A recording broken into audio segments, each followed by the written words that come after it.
kembali untuk anak-anak kelas 11 multimedia ya. Oke, untuk pertemuan kali ini kita akan membahas tentang 12 prinsip animasi dasar ya. Oh iya, sebelum kita belajar terlebih dahulu kita membaca doa di dalam hati masing-masing ya. Doa mulai. Oke, selesai ya. Dan jangan lupa untuk membaca basmalah.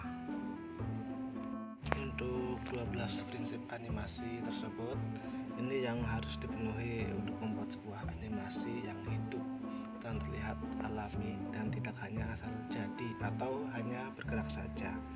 Ya, untuk prinsip animasi itu meliputi dasar-dasar gerak, pengaturan waktu, pengkayaan visual, sekaligus teknik pembuatan sebuah animasi. Prinsip animasi itu muncul sekitar tahun 1981. Nah, ini yang ditulis dalam salah satu judul buku mereka yang diberi judul The Illusion of Life Disney Animation. Dan yang merumuskan 12 prinsip animasi ini adalah Frank Thomas dan Ollie Johnston. Nah, mereka ini adalah animator dari Walt Disney Studios. Mereka lah yang mengembangkan dan meneliti karya seni baru saat mereka masih muda. Oke, untuk prinsip animasi dasar yang pertama adalah squeeze and stretch. Untuk prinsip pertama ini dalam animasi itu yang merupakan upaya penambahan efek lentur atau plastis pada objek atau figur sehingga seolah-olah ini memuai atau menyusut sehingga memberikan efek gerak yang lebih hidup. Nah, berikut ini adalah contoh squeeze and stretch pada benda hidup ya. Nah, untuk penerapan squeeze and stretch ini pada figur atau benda hidup, contohnya seperti manusia, binatang, kreatur, akan memberikan enhancement ya, sekaligus efek dinamis terhadap gerakan atau action tertentu. Sementara pada benda mati itu misal gelas, terus meja, botol. Nah, ini penerapan squeeze and stretch ini akan membuat mereka benda-benda mati tersebut tampak atau berlaku seperti benda hidup. Contoh squeeze and stretch pada benda mati ini misalkan pada benda mati adalah ketika sebuah bola dilemparkan. Pada saat bola menyentuh tanah, maka dibuat seolah-olah bola yang semula bentuknya bulat sempurna menjadi sedikit lonjong atau horizontal. Ya, meskipun nyatanya keadaan bola tidak selalu demikian. Hal ini memberikan efek pergerakan yang lebih dinamis dan hidup. Prinsip animasi yang kedua yaitu anticipation ya, atau bisa juga disebut persiapan atau awalan gerak atau ancang-ancang ya, ancang-ancang. Jadi misal seseorang yang bangkit dari duduk ini harus membungkukkan badannya terlebih dahulu ya, sebelum benar-benar berdiri. Nah, pada gerakan memukul contohnya ini sebelum tangan maju ini harus ada gerakan mundur dulu ya, mundur dulu, terus apalagi lalu memukulnya seperti itu. Terus untuk prinsip animasi yang ketiga yaitu staging ya. Nah, staging ini seperti halnya yang dikenal dalam film atau teater. Nah, staging ini dalam animasi juga meliputi bagaimana lingkungan ini dibuat untuk mendukung suasana atau moodnya ini yang ingin dicapai dalam sebagian atau keseluruhan scan. Contohnya seperti ini, ada yang sedang berjalan kemudian ada kulit pisang dan terpleset oleh kulit pisang tersebut, kemudian pastinya ada moodnya ini jatuh. Kemudian yang keempat yaitu strike ahead action and pose to pose ya. Nah, dari sisi research dan pengerjaan ada dua cara ini yang bisa dilakukan untuk membuat animasi. Nah, ini strike ahead and action. Nah, ini merupakan cara membuat animasi dengan cara seorang animator ini menggambar satu persatu atau dengan frame by frame ya, dari awal sampai selesai seorang diri. Nah, teknik ini memiliki kelebihannya yaitu kualitas gambarnya yang konsisten karena dikerjakan oleh satu orang saja, tetapi memiliki kekurangan waktu pengerjaannya cukup lama. Kemudian post to post ini merupakan pembuatan animasi oleh seorang animator dengan cara menggambar hanya pada keyframe tertentu saja. Nah, selanjutnya in between ini interval atau keyframe ini digambar atau dilanjutkan oleh asisten atau animator lain. Nah, cara yang kedua ini lebih cocok ini diterapkan dalam industri ya, ini karena memiliki kelebihan waktu pengerjaannya yang relatif dan cepat karena melibatkan lebih banyak sumber daya. Nah, untuk prinsip animasi yang kelima yaitu follow through and overlapping action.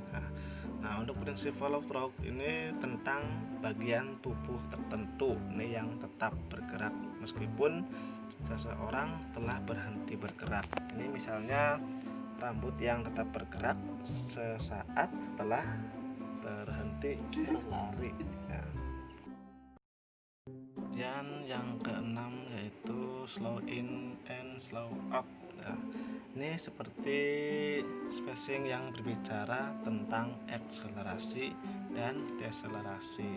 Nah, slow in ini atau slow out ini menegaskan kembali bahwa setiap gerakan ini memiliki percepatan dan perlambatan yang berbeda-beda. Nah, jika slow in ini sebuah gerakan diawali secara terlambat kemudian menjadi cepat, dan slow out ini terjadi jika sebuah gerakan yang relatif cepat kemudian melambat. Contohnya seperti mengambil gelas, kan pastinya ketika haus pengen minum kemudian ambil gelas, ketika pas tangannya dekat dengan gelas maka akan melambat. Karena apa? Karena takut nanti jatuh gelasnya, tersenggol, seperti itu contohnya. Kemudian prinsip animasi yang ketujuh yaitu arch.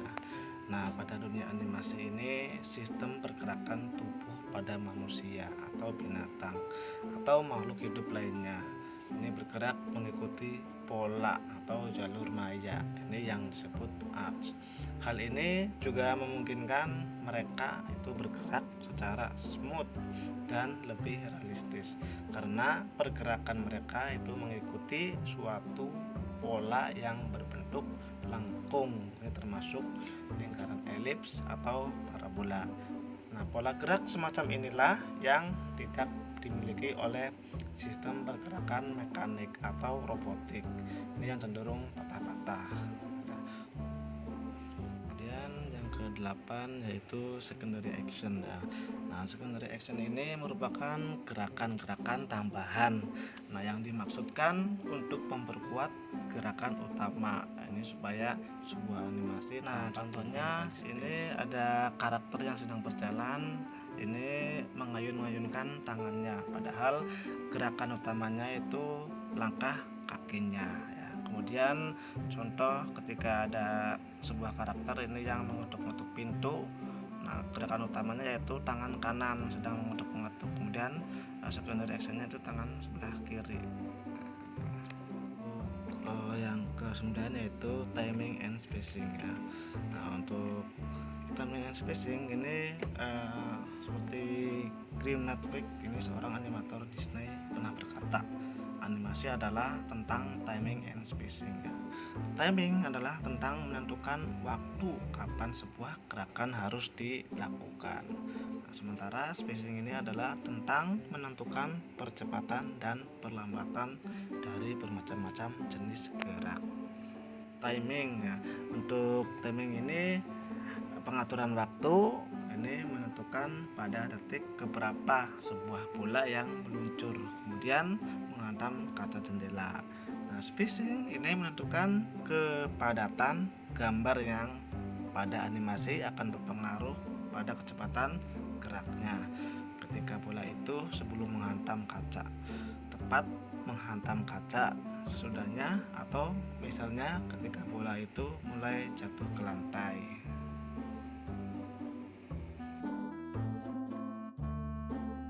Kemudian prinsip animasi yang ke-10 ini yaitu exaggeration ya. Nah, untuk exaggeration ini upaya untuk mendramatisir sebuah animasi dalam bentuk rekayasa gambar yang bersifat hiperbolis. Nah, ini dibuat untuk menampilkan ekstremitas ekspresi tertentu dan lazimnya dibuat secara komedik. Banyak dijumpai di film-film animasi sejenis Tom and Jerry, Donald Duck, Doraemon, dan sebagainya. Dan yang ke-11 yaitu solid drawing ya. Jadi untuk solid drawing ini menggambar sebagai dasar utama animasi. Ini memegang peran yang signifikan dalam menentukan baik proses maupun hasil sebuah animasi. Ini terutama animasi klasik. Nah, seorang animator ini harus memiliki kepekaan terhadap anatomi, komposisi, berat keseimbangan, pencahayaan, dan sebagainya. Nah, yang dapat dilatih melalui serangkaian observasi dan pengamatan, di mana dalam observasi itu salah satu yang harus dilakukan adalah menggambar. Ya, seorang animator itu harus pandai menggambar.